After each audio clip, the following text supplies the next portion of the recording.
everyone, it's Maki here.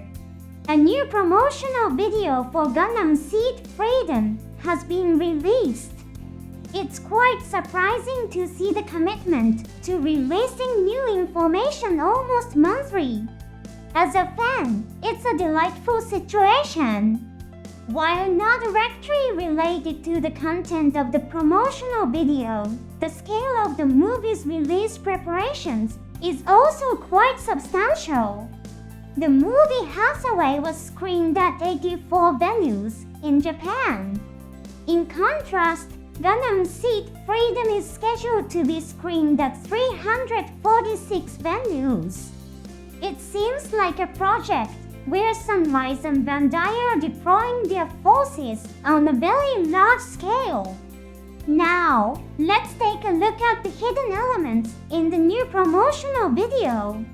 In the opening scene, Kira Yamato hands over Blue, a robot similar to Bird, to Loras crying. Loras expresses her desire to fight alongside Kira. Kira's surprised expression is reminiscent of the scene in Gundam Seed, where Loras hands over the Freedom Gundam to him. What does Loras mean by fighting together? In past works, Loras has been seen fighting on the front lines aboard the battleship Eternal. Considering Kira's surprise, it might not simply mean standing on the battlefield. This could relate to a past promotional video where Loras is seen taking someone's hand. Considering their attire, it's likely that the person is Ophi Lam Tao, a key figure in the Emerging Nation Foundation. The film may depict Loras making a decision to face the situation by joining hands with Ophi. Ophi's triumphant expression is intriguing. The scene shifts to the beginning of a battle. Mobile suits of the campus unit descend from the sky. Given the opening content of the story, it could be a strategy to attack the Blue Cosmos stronghold. Attacks from mobile suits, including the 105 Dagger, using beam rifles are expected.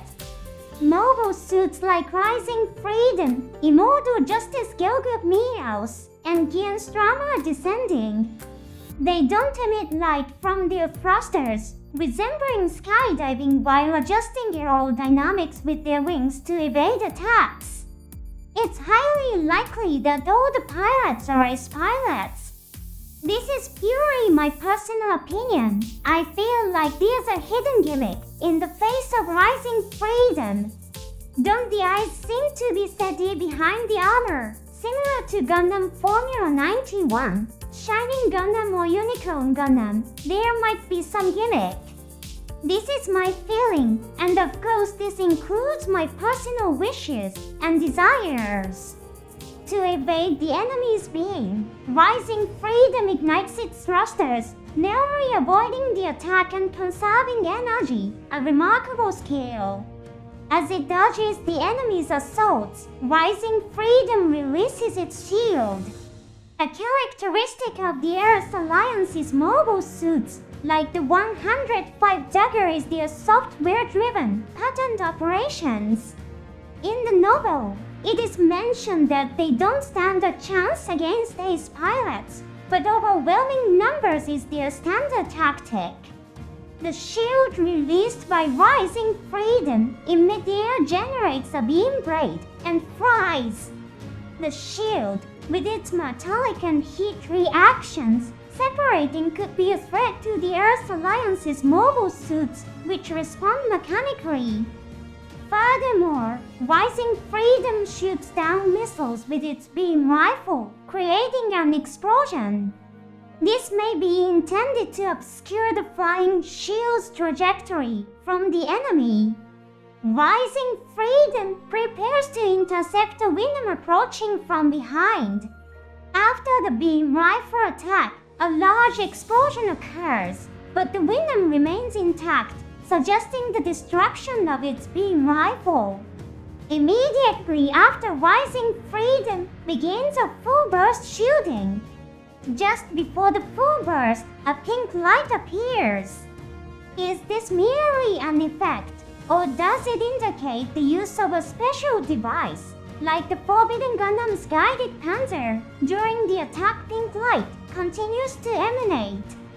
There is also a wind-like effect around the mobile suit. Is this for dramatic emphasis, or does it signify some special mechanism? A spherical field seems to be forming around Rising Freedom, with not only pink but also yellow light appearing. As the full burst is executed, shields fly around the area, ensuring the mobile suit in shooting posture is not left defenseless. The shields provide defense while the beam saber allows for offensive attacks, making it a formidable weapon. The Gelgoop Meows lands on the ground. In the foreground of the screen, there appear to be civilians, likely indicated by a woman cradling a child. As the thrusters light and their pressure are felt, the woman holds her child tighter. While we, the viewers, understand that the mobile suits of campers have arrived, those hiding in the debris might not grasp what is happening. On closer observation, it's noticeable that the Gelgoop Meow's shield is folded and stowed away. There is no dust storm caused by the landing, nor are civilians blown away by the wind. In the real world, the intense air pressure generated when a helicopter lands can sometimes blow away unprotected people. The Gelgoop Meow's pilot lands without causing such impact, a subtle yet astonishing detail. The shield's deployment mechanism is also visible. It seems to revolve around a central beam generator-like machine, unlike the extending mechanism seen in the Gundam Mark II or the Gundam Prototype Unit 1. A beam shield is generated from the deployed shield. The Gelgoop Meows appears to be protecting civilians. The world of the Gundam Seed series is incredibly advanced compared to our reality. It's possible that the Gelgoop Meows detect civilian presence by sensing biological reactions or something similar. The scene shifts and the GN Strom appears. We can see the gimmick of its chest-mounted Gatling gun barrels unfolding. As GN Strom enters a shooting stance, careful observation reveals an enemy mobile suit on the left with its upper body destroyed. This might be a unit that was previously attacked by the rotating beam saber concealed in GN's shield, as shown in an earlier promotional video. The enemy's 105 dagger has its shield up, but the cockpit area has been penetrated. GN Strom is accurately targeting the unprotected areas around the cockpit. This sniping near the cockpit makes for a very efficient and ruthless attack. Thin beams like needles assault the 105 dagger. The original Gundam skin was also equipped with a weapon called needle missiles. Perhaps this is an homage to that weapon. These thin beams seem to be quite powerful. A hole where the beam has penetrated behind the cockpit is visible. Even after a direct hit to the cockpit, GN continues its assault. While this appears to be a move to ensure the enemy's destruction, it also seems like the enemy is being tormented. The scene ends with two 105 daggers exploding in a massive blast. The scene switches to Immortal Justice and Gelgoop Meows, with a Zin in the background, apparently in a cooperative relationship. There was a past release showing the Foundation deploying alongside the Zin, suggesting an attack on the Blue Cosmos headquarters. Immortal Justice is seen throwing a beam boomerang, destroying the head of a 105 dagger. An important aspect to note here is that it also destroys the beam rifle and arms, not just targeting the head but also crippling the enemy's ability to continue combat. Of course, the cockpit remains intact. This pilot demonstrates extremely high skill, in stark contrast to the relentless attack by GN we saw earlier. There is a common belief that the pirate of Immortal Justice is Shinasa. Let's observe the motion of throwing the boomerang. How does Athran throw the beam boomerang with Justice Gundam? His characteristic move is a significant twist of the body. The same goes for Infinite Justice. What about Shin's Sword Impulse or Destiny? The twist in his body is less pronounced than with Justice, and he tends to face his opponent. How does Immortal Justice throw it? It's tough to judge. The twist is not as extreme as in the Aslan's Justice series. It's hard to determine the pilot just from this movement. Let's also consider the content of a previously released audio drama. It suggests that Shin is likely to be assigned to the same unit as Kiro and speaks favorably of Kiro's magnanimity. In this scene, Immortal Justice only strips the enemy mogul suits of their combat ability. It seems like Shin is trying to emulate Kiro's style of combat. Of course, Athran also has moments in past battles where he chooses not to take lives. What do you think? In the next scene, Mulov Frege and Maru Ramirez are shown. By the way, what happened to Andrew Waldfeld? He hasn't appeared in any promotional videos or on the official website. There were moments in the early parts of Sea Destiny where he seemed quite close to Maru Ramirez. Could it be that he silently suffered a heartbreak and retired? In the background behind the two there is a mountain with noticeable clouds and rocky surfaces. This might be the tall mountain where the Murasame was flying in a previous promotional video. Then, a displeased-looking Luna Maria appears. She is holding something resembling an information tablet. Did she come across some bad news, or is there an unwelcome event unfolding before her eyes? In the next scene, Agnes appears to be about to speak to Shin. Perhaps Luna Maria is displeased with Agnes approaching Shin? Shin is a hero of war, as depicted in Sea Destiny. Agnes, wearing a uniform similar to that of the Soft Forces, might be on assignment from Soft. If so, it wouldn't be strange for Agnes to take an interest in Shin. This is similar to how Luna Maria actively approached Athran in Sea Destiny. Agnes seems to have a smile on her face. Could she have been the pirate of GN? Her expression also conveys a certain usefulness. Agnes is voiced by Hako Kurino, the same voice as Stella Lucer.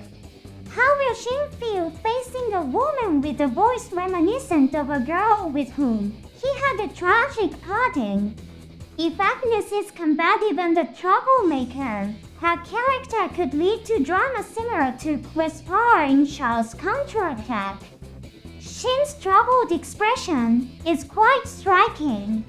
The scene shifts again, and we see Blue and Lars. Is Lars cooking? It's a peaceful scene with a pet robot and dishes. She directs a smile-like expression downward. Is she living with young children, similar to the times she lived with Priest Mayo and others? Then, her expression turns slightly sad, as if tinged with sorrow. She seems to cherish the peace before her, yet mourns that the war has not ended. Next, we see Lars walking with Orphe. In the background are people from the Foundation. Winsworth with orange hair, and a man named Griffin display provocative expressions. Griffin's voice actor hasn't been revealed, but it's possible that Takanori Nishikawa, who performs the theme song, might voice him. It would be an interesting attempt to portray a character different from Miguel Lyman or Hein Wesenfels. Ingrid, with blue hair, appears somewhat sad. Perhaps she harbors romantic feelings for Opie. This might mirror the relationship similar to Hilda, who was jealous seeing Kira embrace loss in the final stages of Sea Destiny. The scene changes to the battleship Archangel and a boat with a distinctive design. Considering the wing-like parts spreading out to the front left and right, could it be the maneuver? The text is distorted, but it appears to read SCC-02. In past promotional videos, the Archangel had SCC-101 inscribed on it. Does this imply that it's the second vessel of the campus forces following the Archangel? Then, we see rising freedom and immortal justice seemingly leaving the atmosphere. The distinctive part at the front of the second boat might be equipment for atmospheric exit. The scene shifts to the same one from the third promotional video. It's the flight scene of Rising Freedom. After the title is displayed, words from Kira Yamato are spoken. This battle seems endless. What can I do? The name Freedom Gundam has its origins. Director Mitsuo Fukuda has said it's an irony towards war and weapons. What could the movie's title Freedom signify? Will Kira Yamato's battle end, leading him to freedom? Or contrary to the name of the mobile suit, will it mean plunging into a harsh destiny relentlessly? In the promotional video, the theme song titled Freedom is Prayed, performed by Takanori Nishikawa, a familiar figure in the Seed series, for theme songs. He has contributed under the name TM Revolution for songs like Invoke and Ignited. For this theme song, he participates under his own name, Takanori Nishikawa. TM Revolution is the name used when he collaborates with producer and composer Daisuke Asakura. For this project, the composition is handled by Tetsuya Komuro. Komuro has a long history of working with Asakura, and some fans even regard their relationship as akin to a mentor and protege. Komuro is also the composer of the theme song for Shell's Counterattack, the latest movie in the Gundam Seed series, which started with the concept of being the first Gundam of the 21st century, is thus directed with music by the same composer who worked on Shell's Counterattack. Let's look forward to seeing how the story of the Seed series will conclude.